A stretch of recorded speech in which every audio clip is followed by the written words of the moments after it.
But what do I do now? I go to the police? How would I even explain the situation? I can see it now. There's a skeleton out there, and is after this person named Hitomi Osawa. And then the police will be like, who is that? And who exactly is he after her? And then what did I say after? Heck, they might not even give him the time of day in the first place. Not only do I not have any idea who Hitomi Osawa is, I know nothing about the guy who's after her except that he walks with a cane. I mean, I can't even tell them who I am. They'd probably shoo me away without a second thought. What am I supposed to do? I hang my head at a total loss. The necklace around my neck sways a little to and fro.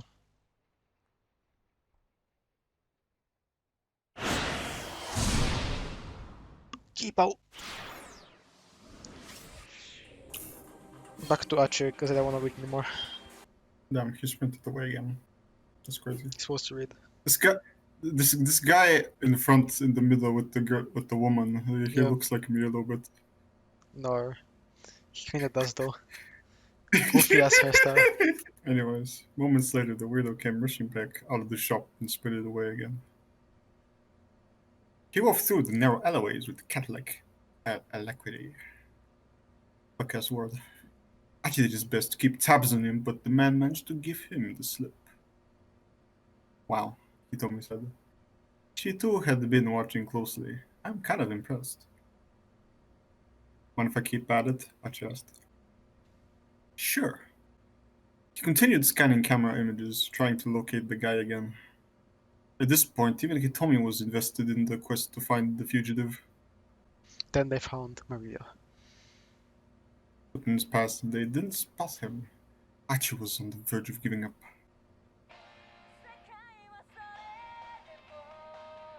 Oh, that's me. Hitomi took out her cell phone. That's silly. It's an email from Mr. Tana. Found him! Archie cut Hitomi off. Oh The my guy god. was in the back alley of Center Guy. He was talking with someone. Huh? Is that? Archie blinked a few times as he leaned in closer to the screen. Hitomi? You have to come and look at this. That's my sister. Hitomi brimmed with excitement. For real? I think so. Only she could wear that Vikas outfit. What's she doing in a place like that? And why is she talking to that guy? I'm not sure. The monitor showed a cheerful little scene. Looks like they're having fun. Guess since they're twins, they're both into older guys. Bro. Archie felt his mood start to sour. I have to ask, are you sure she was kidnapped? Yes, at least I sure thought so. And so did the police. Then what's this all about? Should we go and see for ourselves? Okay, so. Oh, and about the email. Archie pointed at Hitomi's cell phone. Shouldn't you have a look? Shouldn't you take a look at that? My sister comes first. That place where she is it far from here? No, not particularly. Actually, Hitomi rushed from the building, heading for the alley where Maria was talking to the computer thief. It wasn't long before they were closing in on their destination. As they headed down a narrow side street, a familiar figure suddenly appeared to bar their way. Oh, hello there! Gun in hand, the man with the cane slowly ambled towards them. Archie and Hitomi bolted down a nearby alley.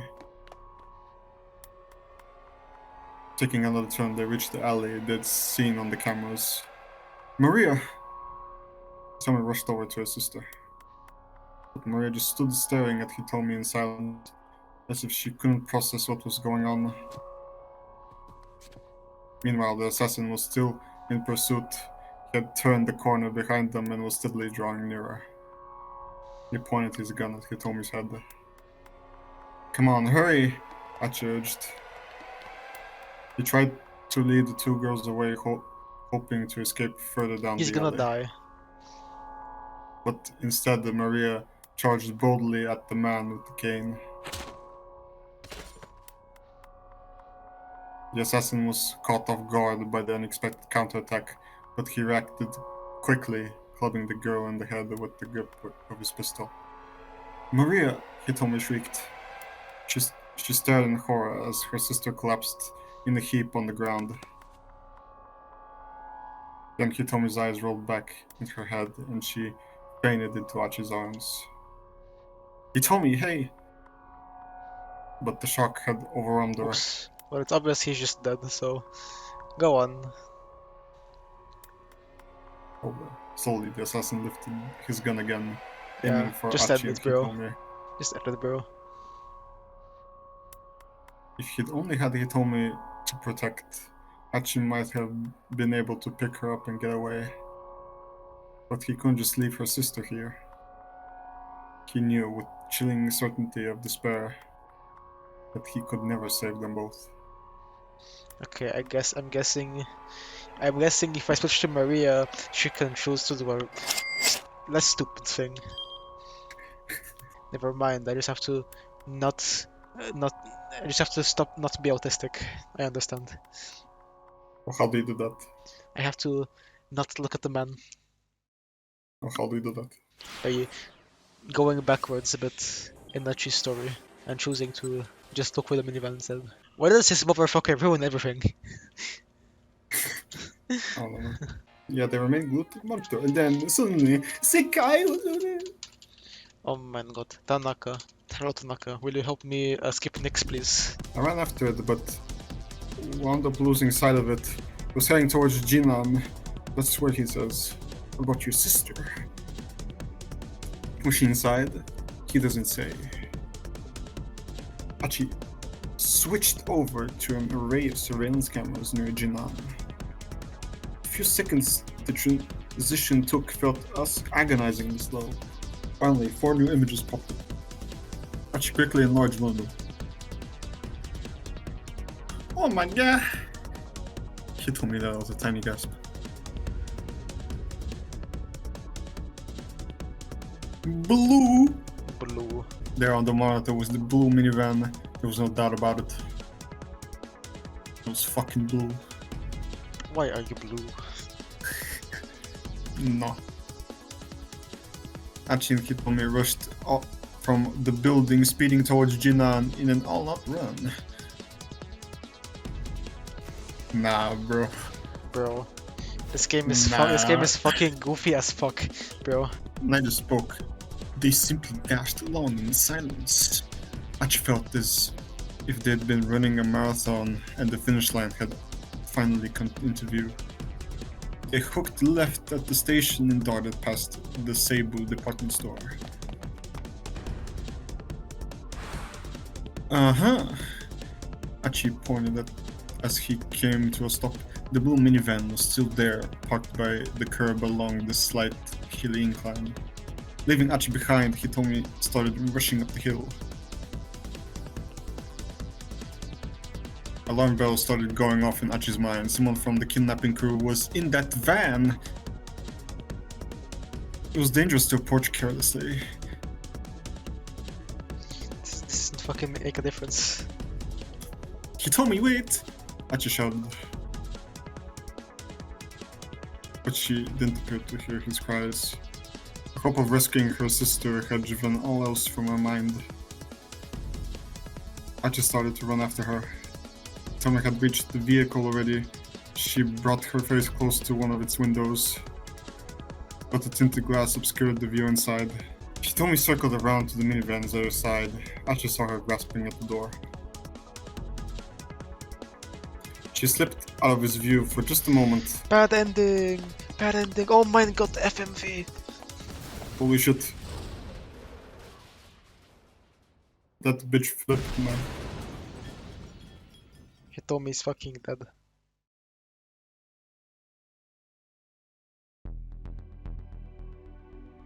There was a thunderous explosion and a gut of flame tore the roof over the minivan like it was made of aluminum foil. Hitomi? Horrified, Achi charged through rolling smoke searching for Hitomi. He saw two figures sprawled on the street several meters from the van. Hitomi and Kanan. Hitomi, wake up! Achi cradled her in his arms, and her eyes drifted open faintly. Are you okay? Are you hurt? Hitomi didn't appear to understand him. Her only response was a blank, dazed look. There was a small patch of red on her face. Achi wiped it gently away with a finger. He saw no further signs of bleeding. She must have been splattered by someone else's blood then. As far as he could tell, she hadn't been gravely injured. Achi let out a sigh of relief. Tommy, is she alright? Kanan stirred on the ground. Her clothes were scorched in places, and she was bleeding from her head. Kanan, did you save her? Is she alright?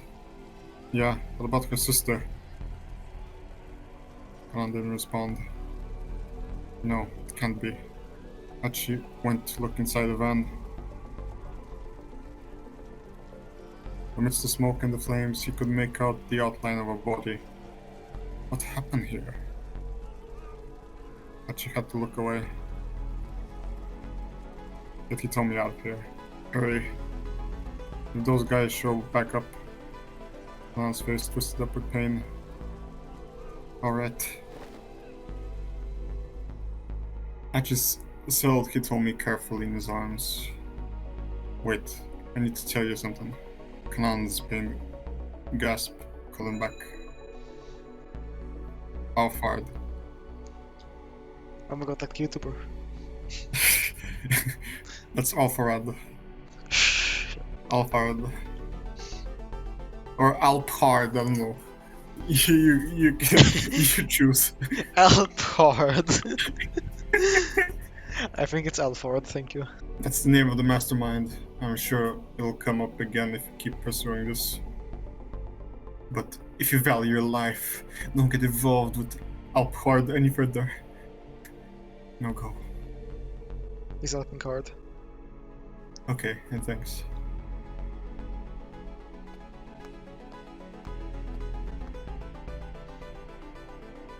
With Hitomi in his arms, Achi hurried from the scene. He wasn't sure where he was heading. He just wanted to get away, wherever that meant. He carried her past the crowd of onlookers that had swiftly begun to assemble. The flames of the burning van rose ever higher, roaring up towards the heavens.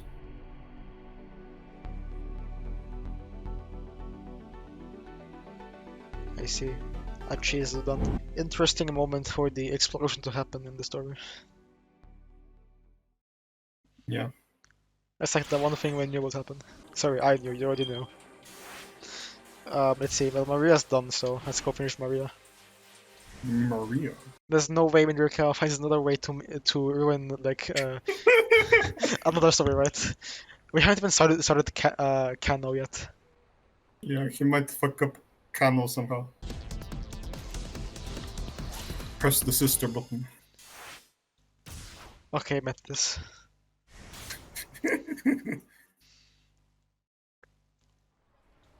I'll allow Persona references in this recording.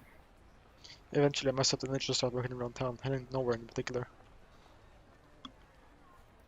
Hello, Aya Kamiki. The billboard, I'm outside the department store, displays a poster of some female musician. She must be pretty popular because lots of passersby stop to take a look. Catches a little Hana in front of the billboard. She's showing something to a woman there. Some colorful piece of paper. The woman looks No way. a lot like the musician in the poster. Moreover, I have the feeling I've seen her someplace before. Could I have seen her? My having amnesia is really a pain in the ass. I have no way of knowing whether I forgot something or had no memory of it in the first place. The woman looks through the papers and I heard that to her, no longer proving that each one, and then I can hear her murmur of admiration. Hannah. Wave as I scamper over to her as I do the one abruptly hurries off. Hey, move again, I say. That just gives me a bored look. I just now ask. I don't know. Hannah quickly gets up her belongings and starts walking whiskey away. Oh, hey, wait up, I call out. Like, yeah, everyone knows me. She's moving at the jogger now, hiding from the Spanish shield towards Cohen Dory. As she steps outside the Cohen Dory, she slips and falls down hard. I got into her bag, split out on the road. Oh, whoops. I jumped to her. I got up some other planning pages. What's this? There are poems written in the colored paper. A look of embarrassment crosses Hannah's face, and she snatches up the pages out of my hands. Don't touch those are for sale. For sale? I'm selling poems that I wrote. Oh, well, it's incredible. She looks surprised with the compliment. Incredible? My friends at school said they were them. That's not true. I only saw a little just now, but they thought it was a really good poem. You're just saying that. I've been out here in Shibuya for weeks trying to sell those, but the only person who spot one was late just now. And let's have a mournful sigh. Well, what are you out here selling poems for anyway? What may but help pay back our debts? Huh? Okay, that's not something I expect to hear from a little kid. Tamba, I am in horrible debt. My family, my family needs my financial support. My dad's in real deep, she continues. The topic makes me think I'm missing Nagashita. Guess today's my day for meeting people married in debt. And I'm only in elementary school, so I can't get a part-time job. That's crazy. I'm impressed. She's so brave. She may be a little hard to approach, but she's just a kid after all. She's so brave, I just want to give her a hug. Oh, Hannah! I hear a strange reading call from behind me. Sorry, I turned around to see Mr. Toyama standing there, tears streaming from his eyes. Tama. My wife is dead. Tama. Half of my income is gone. How can I pay off my debts? But what does his wife have to do with anything? I don't know. The punchline for every joke is my wife. You should know by now. Hannah, I'm sorry. We had no idea you were trying so hard to. Toyama rushes up to the girl. It's quite the emotional fallout out of the region. Or at least that's how it looks until Hannah slaps her father across the face with her bundled papers. What's that for? Don't you give me that? I'm sick of all this running around. She delivers every more well-placed smacks with her little craft project. Okay, Tiamat says at last. I know you're upset, but I have to ask you for just one thing. Then we can say about getting through the day, yeah? Okay, but just one. You can't help but find this ordinary interaction kind of charming. You two get along really well, don't you? I say. Yep. Nope. Zero gives simultaneous contradictory implies. Then they leave. Then Hannah suddenly starts to walk off with Toyama torturing after her. It's such a weird little sight that I can't help but laugh. Well, later then. Nah.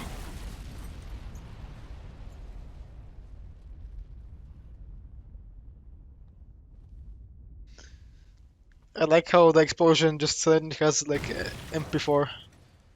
Or not MP4 fucking issues on it. Is Maria dead now or something? No, okay, she's fine. She missed. Yeah, the van just like it drops on top of it. Damn, we didn't think that through, guys. Miscalculation. Further along Cohen Dory, I came across a car on the slow side of the plant. It's spectacularly aflame. A group of onlookers surrounds it and like use uproar. It seems almost unreal, like I'm looking at the set for a TV show or something.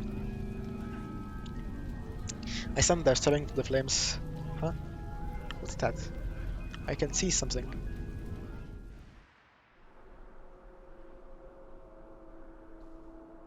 The reaching heat makes the air shimmer. A scent of dry sand fills my nose.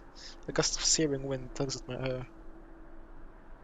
Where am I? You have been teleported to the Sahara Desert. Oh, of course. Decaying roads, decaying houses, a decaying city.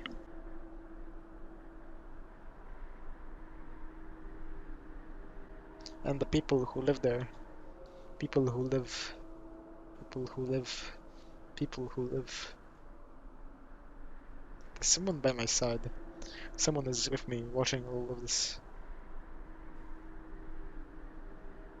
Hello, Kanan. It's a girl. The person with me is a girl, slightly younger than me.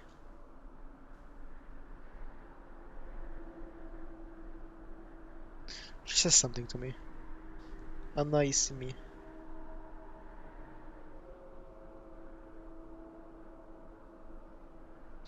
Cat's Cradle. That's my voice now. Cat's Cradle? Whose voice was that? What's going on? Who am I talking to?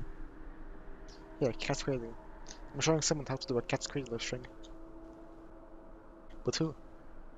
Who am I showing how to do a Cat's Cradle?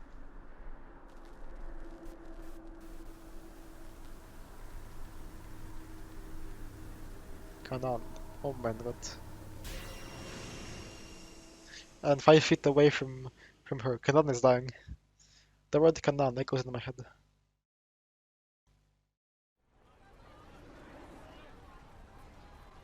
Kanan? I uttered the name loud. They were just flooding out from my mind there, beginning to break up and vanish. I feel like for a brief moment at least, I'd caught hold of the edges of some of my lost memories. That's right, Kanan. As soon as I say it, I'm filled with a powerful sense of duty. Something I'm responsible for, something that I need to do. And if I don't, this Kanan person is going to be in grave danger. Bro, she's already in grave danger, bro. She's dying on the floor. Calm down, just calm down. I'm pleading with myself now, fighting the impulse to take off running. If I did, where would I go? I have no idea what my destination is, or my goal even is. Please, please remember something. Please, please. He gives out the flames and basically is praying now. Don't move. My voice is in my ear and I feel something hard pressing against my back. I need to turn around and recognize whose voice it is. I thought you said you didn't have any possessive. Read a little thinking, says the man with the cane slowly. About how I might lure out Hitomi Osawasi.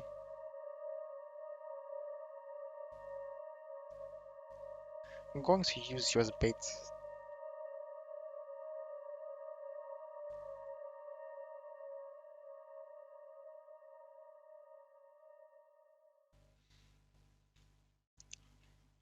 Very interesting. It's fire. It's The van. it's true. Okay, time to see the car explosion in a different POV. Hello, Sawa. Wait, did nothing change? Or No, maybe it's a different the button name disappeared. It's a keep out. Kano Yeah, time. what's the fucking point of the keep out when we already know what happens, bro? Like, if you're at this Maybe you point, don't. if you're at this point with the ending being that Maria and Hitomi don't die, you would probably urge. Oh, whatever. It's either Minorukawa or Either. Kano. I mean, who's more I'm not. interesting to you I'm right not. now? I'm not. I'm gonna go to Hatsune Miku. B. Sure. You're the champion at that one pub, right? Maybe now that you're done with that, you should find a more girlish line of work instead. Miko began to tremble. You jerk! Miko delivered a blindingly fast slap to Minorikawa's cheek. Why'd you gotta put it like that? You're so mean. Bursting into tears, Miko ran off. Hey, Miku! She gave no sign she'd heard them and didn't turn around. Minorikawa rubbed his cheek. It stung. For once, he actually regretted what he'd said. Maybe he shouldn't have assumed she'd be willing to just give up her hobby. He did in fact know of several Aiki Jiu-Jitsu dojos. If only he had the time, he could have introduced her easily enough. Checking his watch saw that he only had 30 minutes and change until 4 o'clock. There was no more wiggle room at this point. These articles need to get written, and fast. He needed to get back to the editing department. And yet, oh, damn it, all to hell. I can't get work done like this. Nurkawa broke into a run. But he didn't run for Heaven's Publishing. Instead, he went after Miku.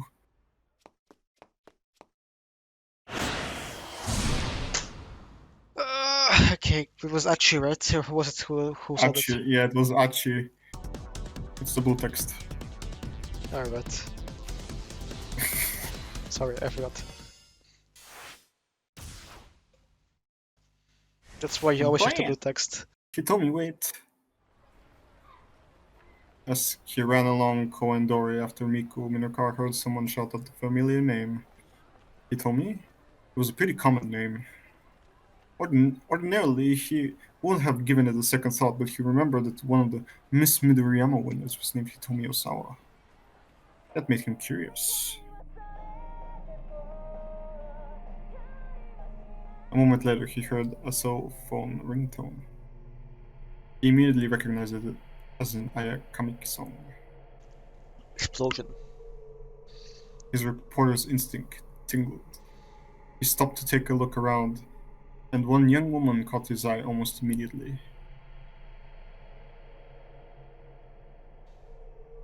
He couldn't assume that any pretty girl he saw was Miss Midoriyama. After all, it'd be a little too convenient if he just so happened to run into her now. Didn't you meet her, bro? I don't think he did. Oh yeah, that was in a different timeline. Excuse Yes. me. I'm sorry. Yeah, Still, it didn't. No, actually, he met her in the Tama costume. Sorry, he met Maria in the Tama costume. Oh yeah, but this is Hitomi. Yeah. I know Well, they look the same, but yeah, exactly. still, it didn't cost him anything to ask, "Oh, you Hitomi Osawa?" He might as well at least check. But to his own surprise, he hesitated in embarrassment. He'd never been too embarrassed to ask a question before. He didn't get the chance to contemplate that realization.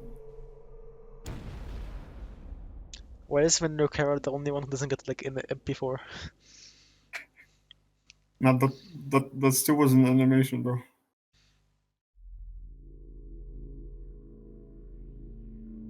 A massive fire blast knocked him from his feet.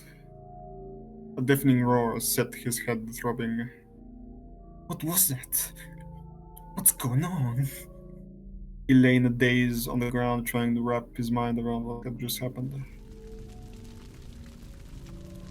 Behind him, there was a minivan fiercely ablaze. A minivan. An explosion. The first thing to pop into his mind was the attempted bioterrorist attack on Kasumigaseki 2 years earlier. An unoccupied minivan had exploded outside an MPD station, and afterward the device meant to scatter a dangerous biological agent had been discovered near the subway. In the end, no one had been harmed, but there are rumors that the government had paid a terrorist organization a hefty sum to keep it there. Right now, Minokawa was a stone's throw from the Shibuya precinct. Could this be a repeat of the Kasumigaseki attack? The entire area was in an uproar. People were running around in panic. Minokawa could see several injured people lying on the ground and moving. And yet, despite the gravity of the situation, numerous onlookers were casually taking photos with their cell phones. Minokawa got to his feet, then went to try to get everyone away from the scene of the explosion. Hey, you guys, get back! There could be another bomb! Minokawa looked around as he pushed back the crowd. He was getting a strong whiff of a scoop. He needed to write his copy ASAP. He couldn't just turn his back on the situation now. Two young men were strolling towards the burning vehicle. They had the look of juvenile delinquents. Whoa, what the heck? Is this for real? Ain't this dangerous? For serious? The pair tried to find an optimal vantage point. Hey, Minokawa snapped. Don't get any closer. He spread his arms wide to hold them back. The young men came to a halt, but otherwise paid him no heed. No head. No head. It's a no head. Fuck. Oh, this is bad. This is for real bad. Think this is a terrorist thing? Yo, get out your phone! Come on. But you think this is a terrorist thing? Dude, shut up. Just hurry up and call Suzumu. The tall of the two, dressed in red, was ordering around his blue-clad companion. Huh? The boy in blue huffed. Man, do it yourself. Say what now? Bitch, this ain't no time to get yourself all worked up. Minokawa stood there, arms still held wide, getting more and more annoyed at their back and forth. Yo, just make the call, man. The young fellow in red scowled. He wasn't going to back down. Huh? Yo, what difference does it make if I do it or you do it? It doesn't make any difference. So it don't matter if you do it. Alright, it don't matter. So in that case, you do it. Bro, who the fuck cares about this? Bloods versus Crips. Look, True. I'm telling you to just make Truth the nuke. damn call. And I'm telling you to just make your damn self. Make it your damn self. Yeah. Oh, enough of this already. Nurka opened his mouth to tell them off. Then the young man in red spoke again. Dude, the goods from over at Endo Electronics are gone. You gotta let Suzumu know. The name Endo Electronics caught Nurka's attention. Huh? Yeah, but ain't that all that Achi's dude's fault for getting all huffy at us? I mean, it was Kiryu who told us to go find the Endo storehouse. Yeah, but Suzumu don't like dealing in stolen goods. Says it dirties the SOS name. Well, what a coincidence. Looked like those two were SOS members. Hey, Mirka called out. You too. He finally succeeded in getting their attention. Where's this Suzumu fellow? I'd like to talk to him. I had no idea who Suzumu was, having only just heard the name just now. Still, from the way those two were talking, it seemed clear he held some position of leadership. You think I'd tell you if I knew? The fellow in red snarled. Listen, you guys know the Tenryu Gumi? The Tenryu Gumi was a Yakuza syndicate that operated in Shibuya. Yakuza? Yakuza. These street kids were sure to be familiar with the name, if nothing else. I might not look at it, but I'm pretty tight with the Tenryu Gumi, and maybe you two don't know it, but Suzumu's been showing up at their office a lot lately. Suzumu's been dealing with the Yakuza? Whoa, for real? Sweet. Two punks bought it completely. What's SOS using as their hideout these days? I've got a little something to discuss with Suzumu. Right now, it's this bar called Inferno. Fire. Minurka made a mental note of the name. Right, and Inferno is where exactly? Two young men suddenly looked distinctly uncomfortable. Uh-oh. Later. Yeah, I got a thing I gotta do too. Backing away, they took off through the crowd. Hey, wait up! I see. That's crazy. I need to know where Inferno is! But the pair had already vanished.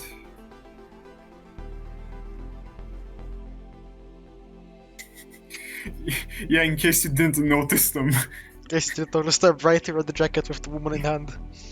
Bro, I wonder who it could be. Ambulances began arriving at the scene, and paramedics rushed out to tend to the wounded. Excuse me? Would you mind answering a few questions? Hello, Kano. Oh, it's him. We haven't seen him, like, at all. Apparently he has a keep out. For no reason. At the end of his story. So a detective with questions for him, huh? How about you answer a few questions for me? Was this an accident or an attack? We still don't know many details.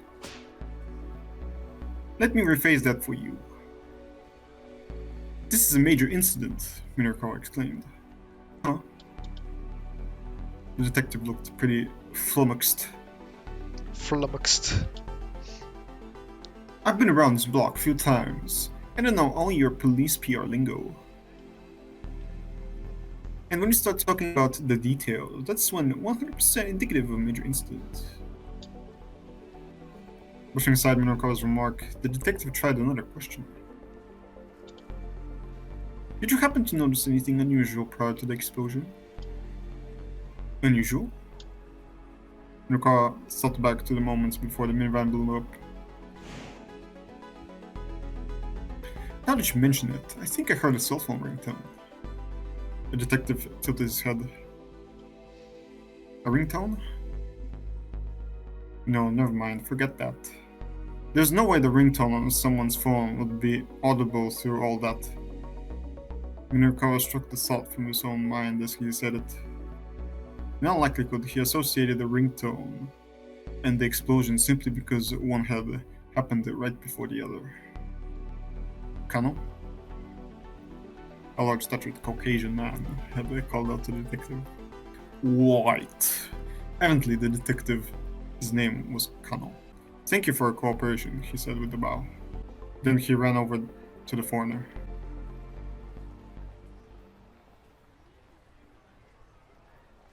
Mr. Minorikawa? Minorikawa turned at the female voice behind him. He found Miku standing there. She looked like she'd been crying. Miku, about earlier, I tried off searching for an apology. It's okay, that doesn't matter right now. Miku looked around the scene. Minorikawa followed her gaze. Something big went down here, he said. I know, she exclaimed. The explosion. I saw it happen with my own eyes. You what? Miku looked around nervously. Are you alright? He asked her. You're not hurt, are you? I'm okay. My ears are still ringing a bit, is all. Good. So, what did you see at the time of explosion? Miku assumed a thoughtful expression. There was this girl who was running towards the minivan. And then I think I saw this other Middle Eastern girl suddenly make a dive for her. And then the van just exploded. Wait, hold on, Minorikawa said. So if I'm getting this right, it sounds like this Middle Eastern girl saved the girl who was running up to the van. Miku nodded.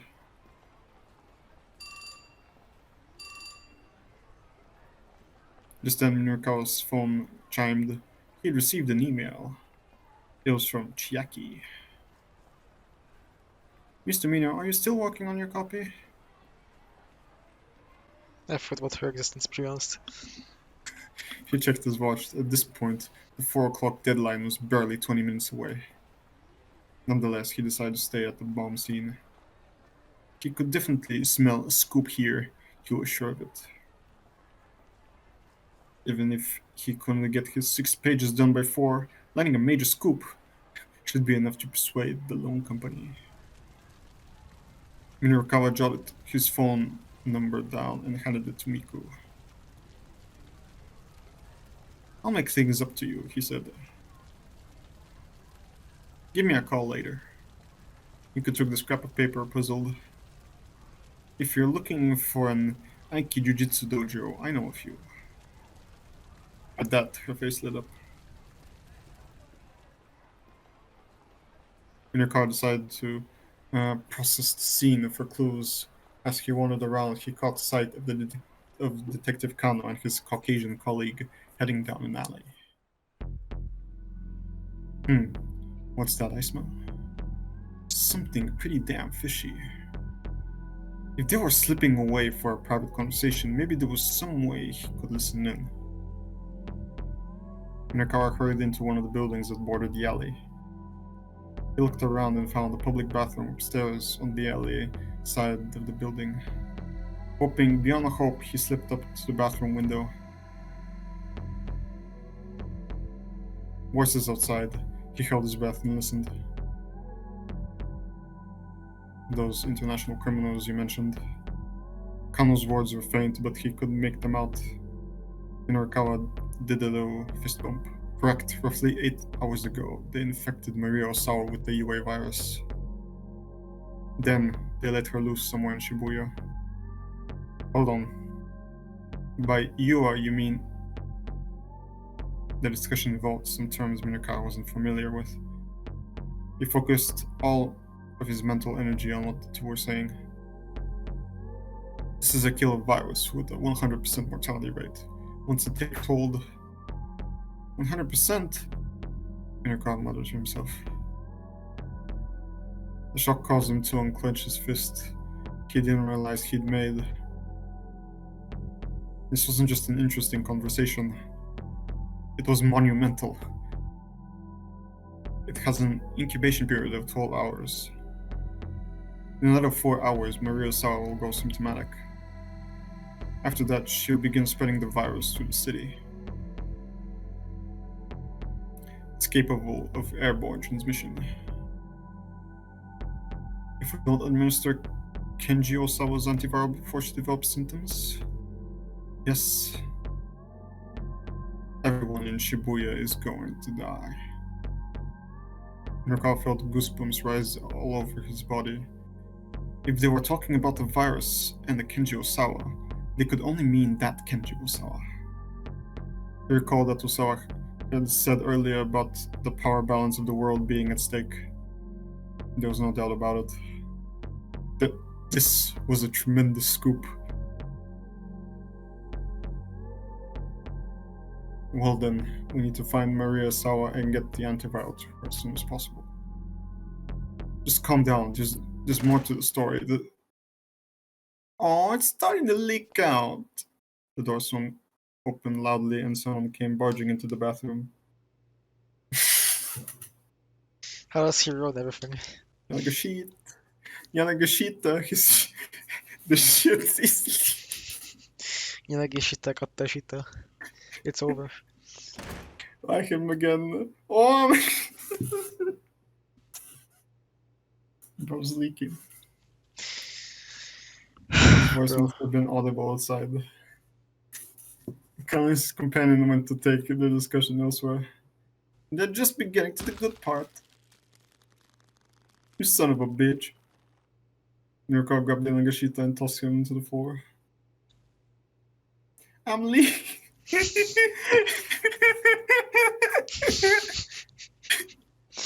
I'm leaking. Shut your mouth. Oh my god, I am leaking. He put all his strength into an ankle hold and gave it a good twist. Thanks to the world. Imagine the agony though, like you have to piss real bad and then someone just like fucking jujutsu moves you. These are a long ass 5 minutes, by the way. I swear, he only had 5 minutes left of his fucking story. And we've been here for how long, bro? I mean, it's kind of peak. It does. I mean, Rikawa somehow being important to the story is always like the most like fucked up thing. peakorikawa never misses. Rikawa left the idiot blubbering in the bathroom and hurried out the building. He hadn't heard the whole discussion, but he had a scoop on his hands anyway. This would be a tremendous score for having publishing, enough to let the company rebuild. She was certain of it, and if I'm the one saying it, it's gotta be true. As he ran along, Minorukawa tried to plan his way. His next steps. His steps. First, he had to get back to the editing office. He had explained the situation to the people from the loan company. Then he'd go find the paperwork for Sawa and have Chiaki check his copy. And then after that... Okay, so he still had a lot of things he needed to do. He swatted himself on both cheeks to get himself psyched up.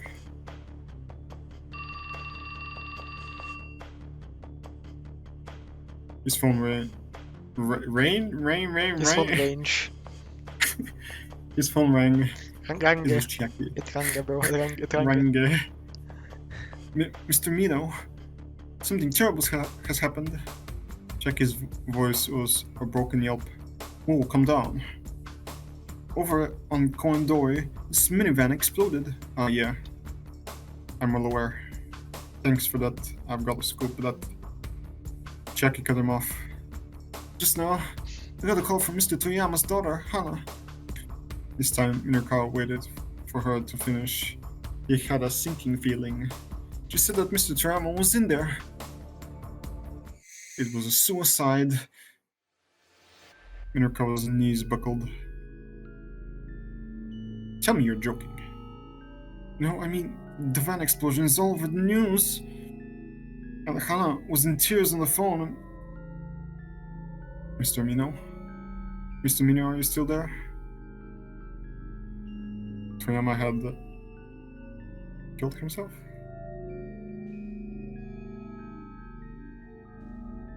Minokawa felt the energy draining from his body. But the truth though, it wasn't Minorukawa in there. Sorry, Toyama. Was it? I It mean, was he not. wouldn't know. Yeah, sorry. In the 5 minutes, Maria looked away. He tied himself up in the car and killed himself. Truth. Actually, literally, quite literally, they were talking to Maria, and then the explosion happened. Yes. So. Okay, time for the entire story.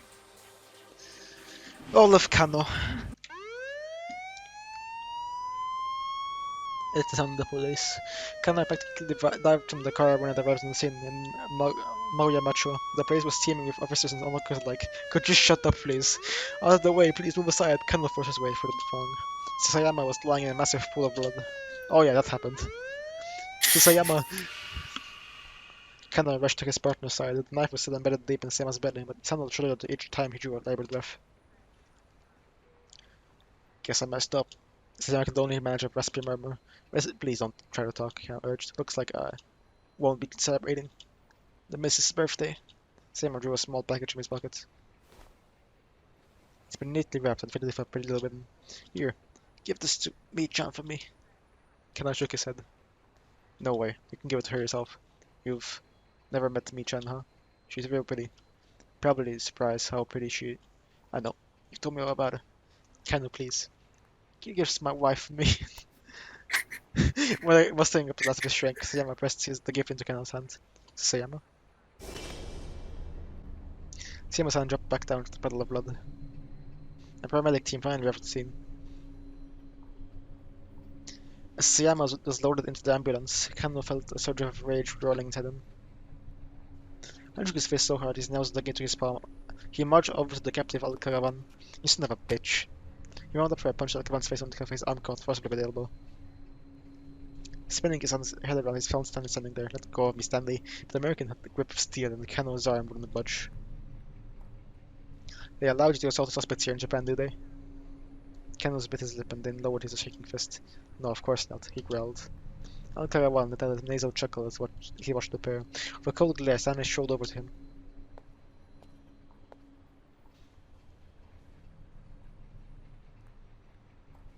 He leaned in close to whisper something, and all of the blood drained from Al-Caravan's face.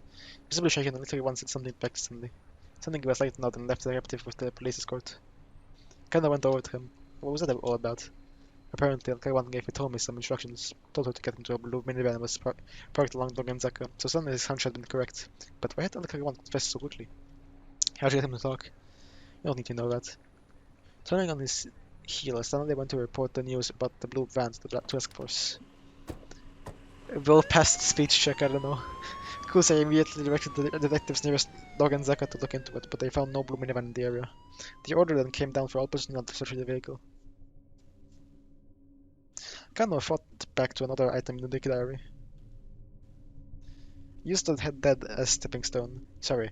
Use the dead as a stepping stone, but be sure to die a stepping stone yourself. In the abstract, Kano could appreciate the nobility of self-sacrifice, but when he thought of Sasayama's bloodstained figure, it wasn't so easy to keep his emotions in check.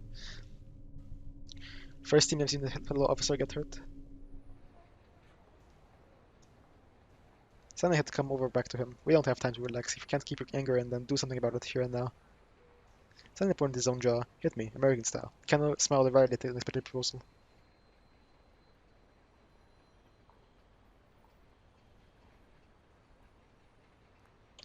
You know, surely this should have a good consequence. Stanley soaked up the edge blow with his eyes and mask calm. Kano felt more miserable in the face of such unflinching resolve. If you weren't such a bumbling cloud as Sayama could ever have. I don't blame myself, Stanley said. I guess I've been doing better than I expected. More sarcasm, huh? Stanley's mouth curled up and sheepishly, and he held his hands wide.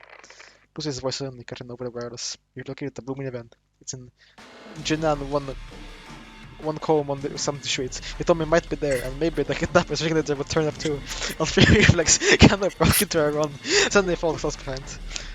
Bro, where's your car? They spread through the back streets, making their way towards Corridor. Kano was a pretty fast runner, but Stanley kept up with him without apparent difficulty. We're in the arms then? No, the Marines, of course. It wasn't much further to Corridor. Kano, if you're a fan, that's fine, don't get too close to anyone. It could be a trap. Those people will do anything to carry out their goals. Anything, huh?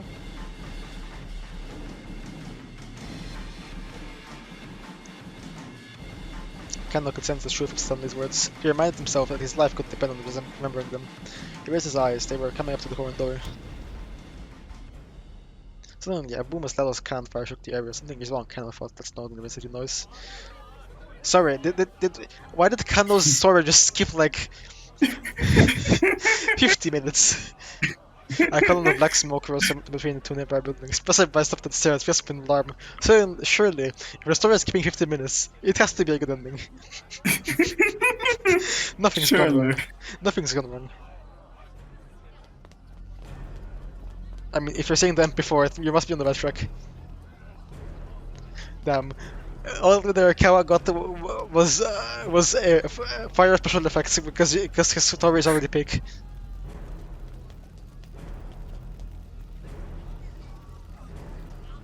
Yeah, all the budget. Oh, you can see me. You could see Murakawa. You could see him. he got his before.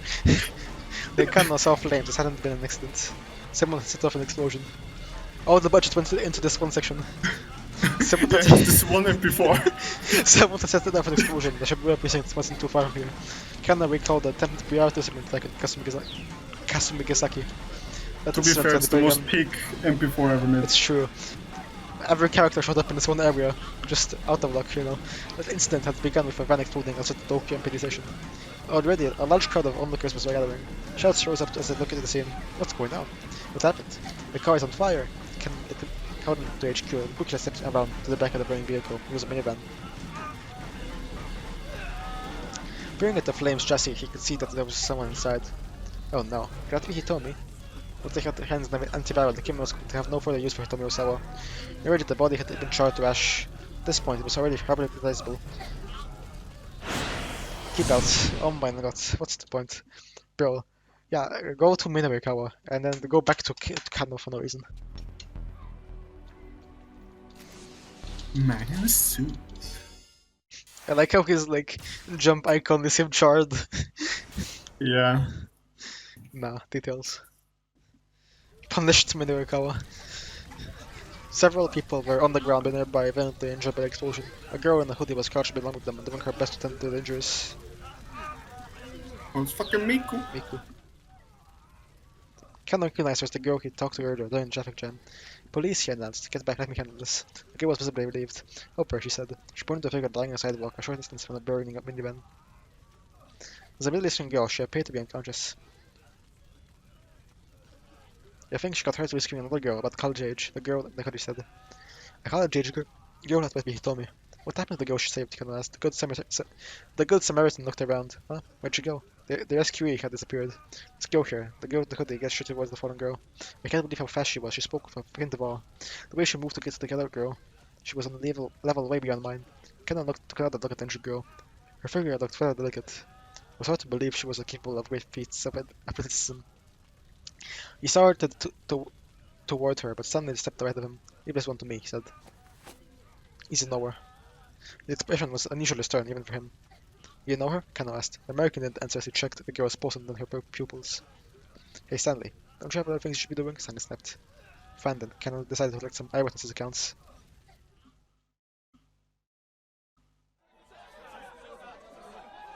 Patrol cars and ambulances arrived at the scene in the side stream. Once the vehicle's fire was under control, things gradually began to calm down. Several officers worked to cover the area around the burning minivan from blue tarp. Kano got the question at no way, starting to blab, flashing his badge to a man near the front of the crowd. Hello, Minamikawa. Excuse me, would you mind answering a few questions? Would you sign my petition? We already saw this. You. Yes.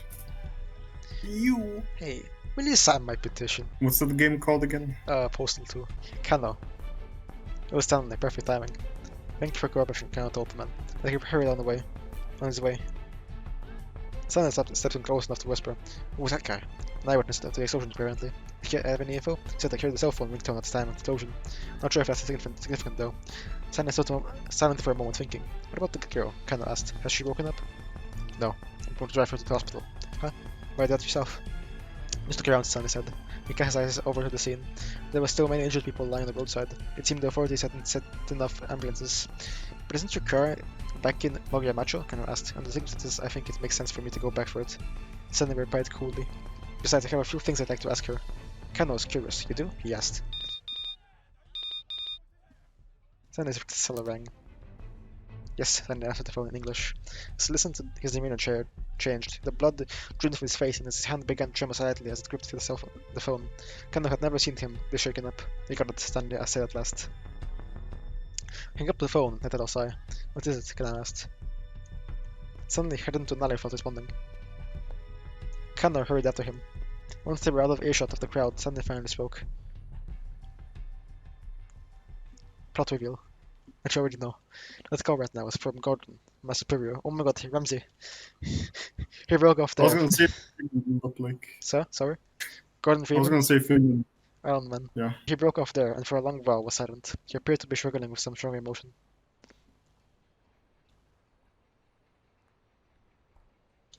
Ken was getting impatient. What is it? If you want to tell me something, then tell me. Alright, and Stanley said at last, I can trust you with this. Well, I never thought I'd hear you say that just to make Ken teased. But Stanley's expression remained dead serious. We were contacted on our end by the mastermind of this plot. Those international criminals you mentioned? Correct. Roughly 8 hours ago. They infected Maria Osawa with the UA virus. Things we heard from in Kawa's story.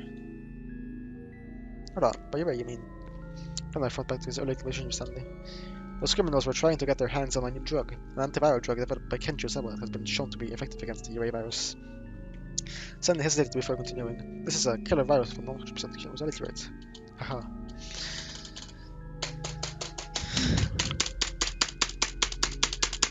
We all didn't know, bro. Can you hear me banging my fucking keyboard? Yeah, I can. Well then, we need to find Maria Osawa and get the antiviral to her as soon as possible. Ken wasn't panicking. Stanley remained cool. Just calm down, there's more to the story. Stanley was into base finished some of the upper floors of the nearby building. Unsure what it was, the two men hurriedly relocated. I'm leaking. I'm leaking! They paused when they came to a vacant lot. The place was deserted, no need to worry about being overheard here. You said there was more to the story? Kenneth prompted. The antiviral version is stored in Kenji Osawa's laboratory. The lab is protected by a sophisticated security system, and apparently the storage area where the drug is kept requires fingerprint authentication from both Osawa and Tanaka. What about Tanaka's? Kana couldn't help but gasp. Tanaka was currently a fugitive, but the prime suspect in the kidnapping case. There was no chance of getting any fingerprint authorization from him at this stage. Bro, break in!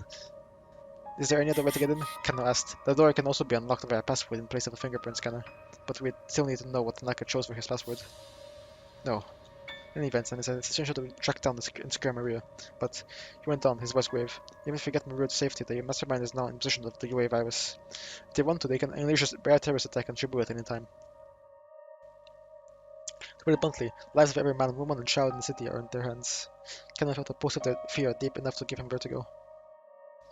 He slowly tilted back his head and gazed at the sky, vast and blue as always. There had to be tears of thousands of people in Shibuya right now. Ryomi and Shizuo were among them, and they might be all dead within a day. It felt so unreal. Ken's mind almost couldn't process it. With an effort of will, he shook himself out of his daze. Now was no time to waver. We have to try, he said. In the next 4 hours, we need to find Maria Osawa, and figure out a way to stop this mastermind and the UA virus. The words were as much for himself as they were for his companion. Let's do this, Stanley. We might not always see eye to eye, but together I feel like you and I can always find a way. But Stanley averted his gaze. My job here is simply to apprehend the mastermind. Gunnar felt the resurgence of his earlier anger at Stanley. Once again, he was putting his duties above human life. I'm sorry. Stanley's voice was a quiet mutter. We should get away from Shibuya as soon as possible, Kano. Kano hadn't imagined that an American would ever be worthy for him. I appreciate the warning, he said, but I'm seeing this through to the end. This isn't the sort of thing you can solve with just an effort of willpower. Even so, giving up isn't the Japanese detective way. Stanley let out a nasal chuckle. Back at it again, Ari. Same to you. Kano managed a tiny chuckle of his own.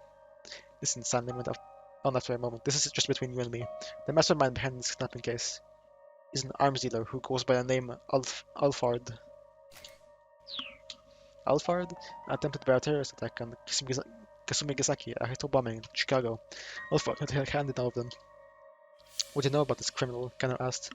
Suddenly his expression grew even darker. He's a redditor. Alfred Damn. isn't sure he's extremely meticulous planning, but I don't mean meticulous in the same way might normally think of it. Their plans are perfectly imperfect. Do you get what I mean? Kanno shook his head. Alfred deliberately engineers accidents to make things complicated and unpredictable. It's difficult to get a good grasp of what's going on when the situation seems to be falling apart. People tend to not consider that coincidental mishaps might be anything but. In the end, don't even realize they were playing right into the mastermind's hands all along. Kanno could hear the intensity in San's voice. I'm afraid that's all I can say. Suddenly he held out his right hand. See you around, Kanno, if you're still alive.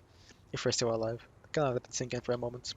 Nah, I'll shake your hand after we're finished this case. With a slight smile, Stanley withdrew his hand. Then the two bumped fists and said, Alright, we'll meet again, Kanno. I'm sure of it. Yeah, see you then. Peak. Cinema. No sooner had Stanley departed than the Coulter's voice came in over the wireless. Attention all units. As of now, further investigation on the kidnapping case is suspended. The director's voice sounds very cold. Repeat. As of now, further investigation on the kidnapping case is suspended. Wait, hold on, sir, Kanno shuddered. What is it, Kanno? Could you let us know why? We've received information that Maria Osawa had been disinfected from the non-virus and had been released somewhere in Shibuya. I mean, that matched up with what Stanley had said earlier. An anti-bioterrorism security force will probably be deployed in Shibuya. This is no longer simply a kidnapping case. Our part in this is finished. No, it's not. We haven't managed to resolve anything. Kanno, I assure you everyone else feels the same as you do. Kuzu's voice had a cautionary tone. They're still performing the autopsy on the body found in the blue minivan that exploded. I'll let you know once we have a positive ID. Kuzu's out. Director. But the line had already gone dead. Left at a loss, Kanno gazed out at the cityscape. The city of the bombed vehicle had calmed down briefly, but now the news networks had begun reporting the herd of onlookers was growing. There was also a sizable crowd gathered outside of a large home electronics store. The large LCD televisions on display were showing a press conference being held by the governor of Tokyo.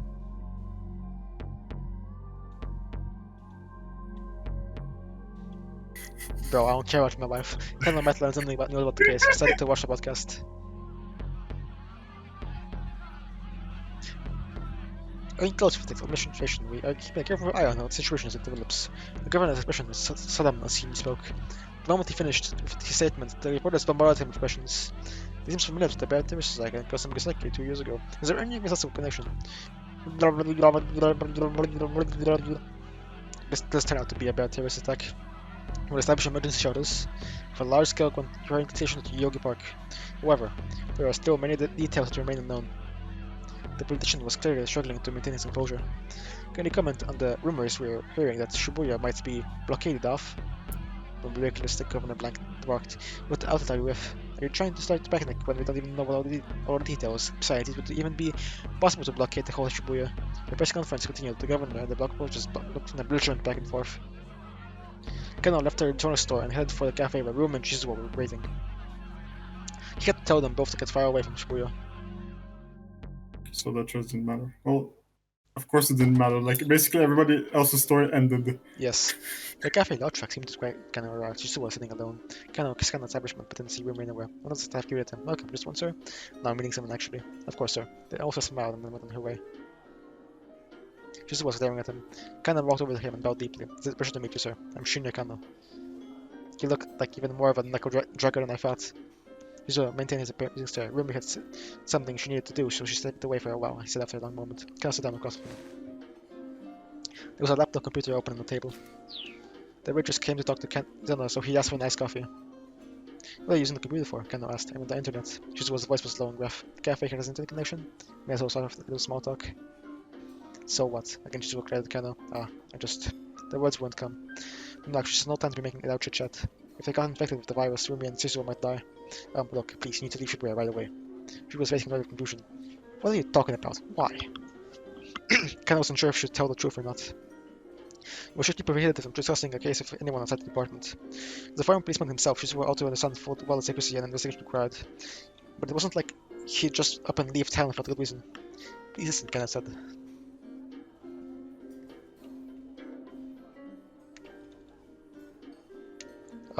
Sure. Listen, there's a risk of... What's that? What I mean is, by your risk of, Just went pound on his fist on the table, spit it out. Connor just couldn't say it. It didn't matter if he was talking to, he couldn't make himself leak the details of an ongoing investigation. Lamau. Besides, there was no guarantee a bioterrorist attack would actually happen. If they could just find and secure Maria Osama before she went symptomatic. Does that have something to do with the case you're working? Huh? You tell me to leave Shibuya, does that have something to do with your case? Yes, Carol admitted. So why don't you run off through me then? Shizuo's tone was frank. Well, I mean, when Canon didn't have an answer handy, Shizuo let out a single heavy sigh. Is your work important to you? He asked. Canon hesitated. Is it more important than Rumi? Well, again, Shizuo cut off Canon as he waffled over how to answer. Me, I used to put my work before my family. There was no question in my mind. Combating society's ills and solving cases was worth any price.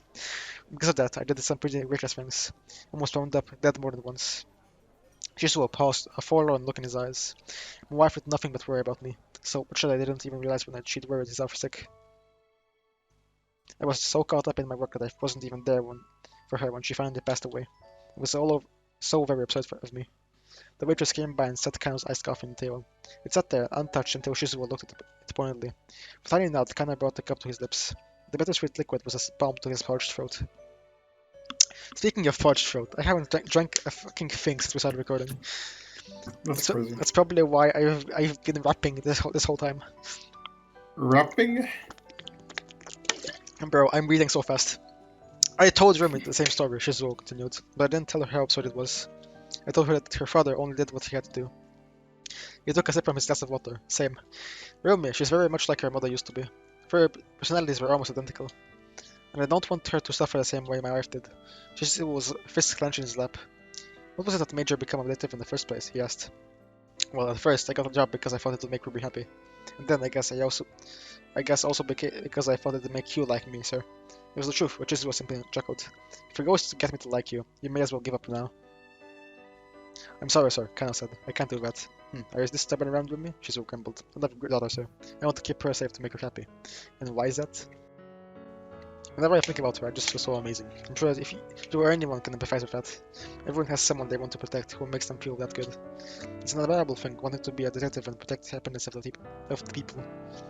But that doesn't mean you need to ignore your own happiness in the process. You say may be true, sir. Earlier today, my partner was stabbed, and today is his wife's birthday. Shizuo arched his brow. Is he going to make it? We're not sure yet. Last I knew, he was in critical condition. This is why I keep saying that the life of a detective is...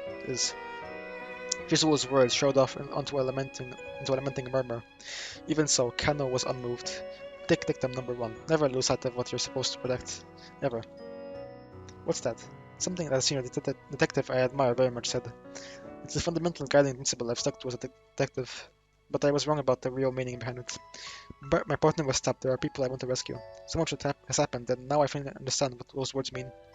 When you see someone in trouble, you help them. That's not something a good detective does. That's something a good person does. Kana took a good long look at Shizuo's face. He surprised himself, finding the words to speak his feelings so clearly, and he wondered what effect it had on the older man. I'm sure that from your perspective as my future father-in-law, my being as a detective means that I'm putting my life on the line. But that's not entirely true. I can only be myself. This is the kind of person I am. I care about helping people. Even if I were a baker or a brewer or a bookseller, I'd still act the same way. You're being ridiculous. A baker and a detective don't assume anywhere near the same risks. I suppose that's true. Kind of fussed with his hair sheepishly. Shizuo grumbled. I think I see what kind of man you are now. He sounded oddly defeated. Which is why now is no time to just futz around. Kano sat up straighter as Shizuo was ready to tell him. A detective needs more than just passion. A detective can't solve all his problems with sheer determination alone. But at the same time, he needs more than just the ability to coldly assess a situation. He needs to conviction to stick to a case when it might otherwise be prudent to give up. There was something new in Shizuo's expression now, and a gleam in his eyes that hadn't been there before. Kano almost felt like he was being sermonized to by a senior officer. You got that? You need to cool mind with a fiery spirit. A detective without both of those is worth nothing. Oh my god. Do you mind if I write that down in my notebook here? Look, Shizuo said soundingly embarrassed. Aren't you in a hurry? Don't you have to get back to your case? Ah, yes, and sir, please I need you and your daughter leave Shibuya right away. Yeah, I hear you. Kana conjured up Rumi's face in his mind. There was a chance he might never see her again. He forced the thought away as best he could. By the way, if I may ask, Shizuo said, what was it about Rumi that made you fall in love with her? What? What was this all coming from all of a sudden? Just her looks? No, just that. Kind of found himself, tongue-tied again. I mean, she's pretty cute, even if this is my own daughter I'm talking about. Shizuo shocked him by grinning from ear to ear. Well, yeah, she sure is, kind of replied, but it's more than just that. She's also very sweet and kind-hearted. She is, isn't she? Yeah, she really is. For the first time, Kendo and Shizuo smiled at one another. You're a man who lets his emotions show in his face, Shizuo said. And for a detective, that's not so bad. Thank you, sir, Kano said. He bowed to Shizuo as he stood from his seat. Never lose sight of what you're supposed to protect, huh? I like that. Wise words indeed. Kano turned to look back and then bowed deeply to Shizuo one last time.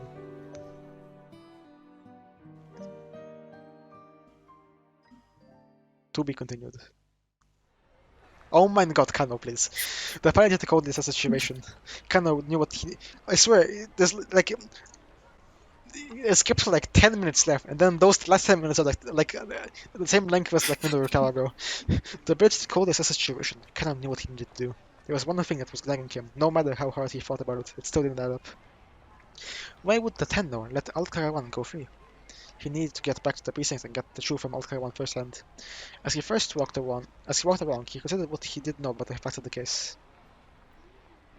Just what sort of plan did Alpha had put into motion here? It seems that Naka and Sawa held the keys to understanding it. There had been relay handouts of the phone attached case, a relay that Tanaka had been complicit in. Then there was Hitomi missing, carrying the entire barrel. Sawa had confirmed it himself. Kanna was starting to form a vague picture of what Alpha was up to.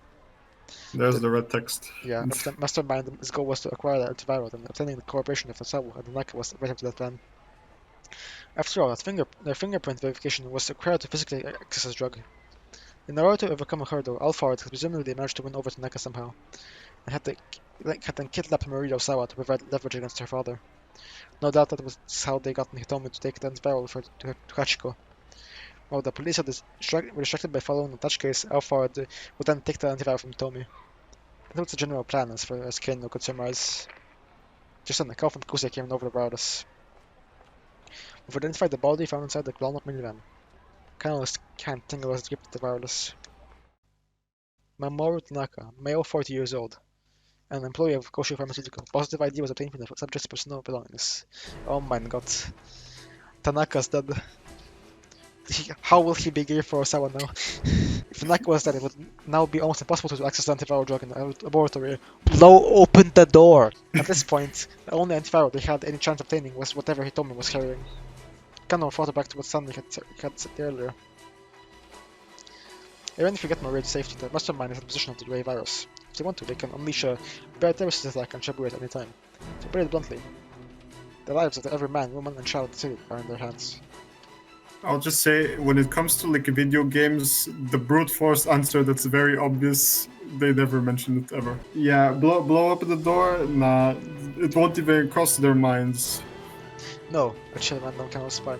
If someone did this to Grey Virus, there would be no way to stop it from spreading. If Alpha really was planning to a terror attack, Shibuya would well and truly become a city of the dead. He couldn't help but feel that the whole department was playing right into Alpha's hands. Kind of like physically stricken by the realization of just how terrifying a foe they were up against.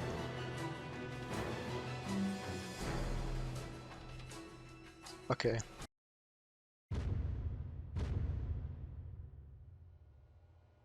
Damn. Before the news was shared with the Osawas, the member of the investigation team quietly briefed Detective Kajiwara. Osawa and I sat on the sofa on the far side of the room watching. I could see Kajiwara go pale. He wiped the sweat from his forehead with a handkerchief several times. Bad news, Osawa thought. Mr. Osawa, ma'am. Kajiwara shuffled his way over to them at last. We've just gotten a word from headquarters. He hesitated ominously. Bro, I swear to god. Hello, Kano. We finished his story. Bro. Osawa braced himself. Yes, he braced himself. Zoom into the ass. Will it keep zooming in? Oh my god. Surely this must be like a secret. There must be a secret code this eventually. No, you see, the last. Okay, no. The last time it zoomed in for a while, like moved a while, there was a secret code inside. Saw braced himself. Please, let's hear it. It would seem that your daughter Maria is safe. What? Also, I felt an unexpected surge of relief. Do you mean it? The case has been solved? Added I. For a moment, they almost sounded like a happily married couple. It was only the stern look on Kajiwara's face that gave them pause. However, as of yet, we do not have her in custody. I'm not sure I understand, Osawa said. You know she's alive, but you don't have her? How? Deep furrows appeared in Kajiwara's forehead. I'm sorry, sir. The information we received from up top is complicated. We've confirmed that she was able to escape confinement. It's just... The detective gave every appearance of holding something back. There's something you need to tell us, then just say it, Osawa told him. It would seem that Maria has been infected with a virus. Infected? Osawa felt as if a taloned claw had just clutched his heart. It's not one I've ever heard of before, but apparently it's called the UA virus.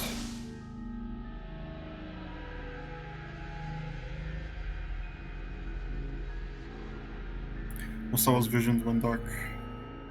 He felt as if he had plunged into a black void of despair. Darling? I asked rapidly. She didn't need to put her fears into words. Osawa felt them just as plainly in his own gut. You're an expert on virology, aren't you, Mr. Osawa? Kajiwara said. Are you familiar with this UA virus? Osawa held up a hand to forestall further questions. There was no time for that. How many hours ago was she infected? He demanded.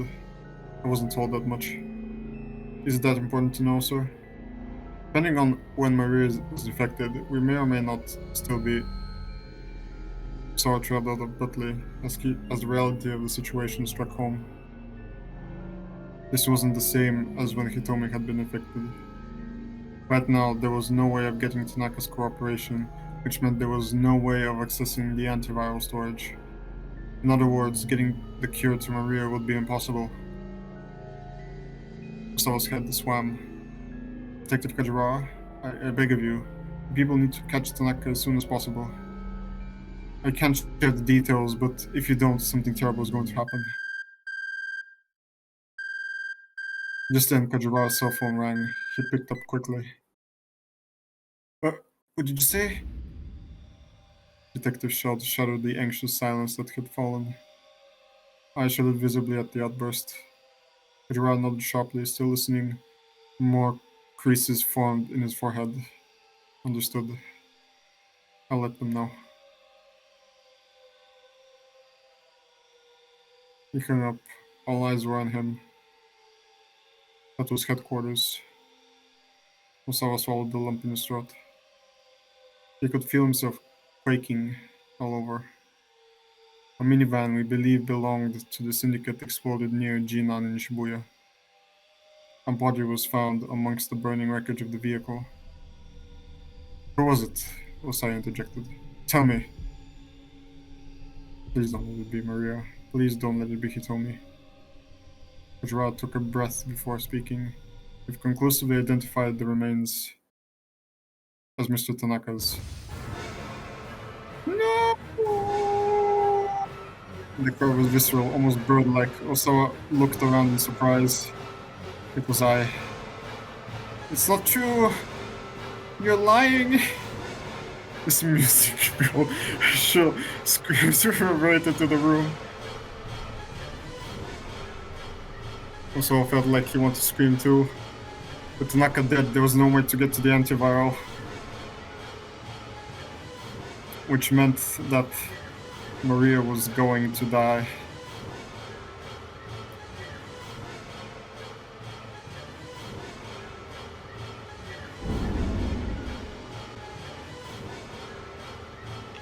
And whoever Alright. produced this beat, like, I wanna shake his hand. Real.